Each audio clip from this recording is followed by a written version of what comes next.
Samuel വൃദ്ധനായപ്പോൾ തൻ്റെ പുത്രന്മാരെ ഇസ്രായേലിന് ന്യായാധിപന്മാരായി നിയമിച്ചു. അവൻ്റെ ആദ്യജാതൻ്റെ പേര് ജോയേൽ, രണ്ടാമൻ്റെ പേര് അബിയ. അവർ ബെർഷേബായിൽ ന്യായാധിപന്മാരായിരുന്നു. പക്ഷേ അവൻ്റെ പുത്രന്മാർ അവൻ്റെ മാർഗത്തിൽ ചരിച്ചില്ല. അവർ അന്യായ സമ്പാദ്യത്തിൻ്റെ പിന്നാലെ നീങ്ങി അവർ കൈക്കൂലി വാങ്ങുകയും ന്യായം വളച്ചൊടിക്കുകയും ചെയ്തിരുന്നു. ഇസ്രായേൽ ശ്രേഷ്ഠന്മാരെല്ലാവരും ഒരുമിച്ചുകൂടി അവർ റാമായിലേക്ക് സാമുവേലിൻ്റെ പക്കലേക്ക് ചെന്നു.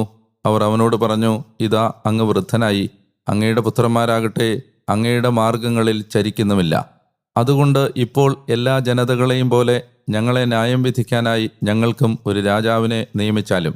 ഞങ്ങളെ വിധിക്കാൻ ഞങ്ങൾക്കൊരു രാജാവിനെ തരിക എന്ന് അവർ പറഞ്ഞപ്പോൾ സാമുവേലിൻ്റെ ദൃഷ്ടികളിൽ അക്കാര്യം തിന്മയായിരുന്നു. സാമുവേൽ കർത്താവിനോട് പ്രാർത്ഥിച്ചു.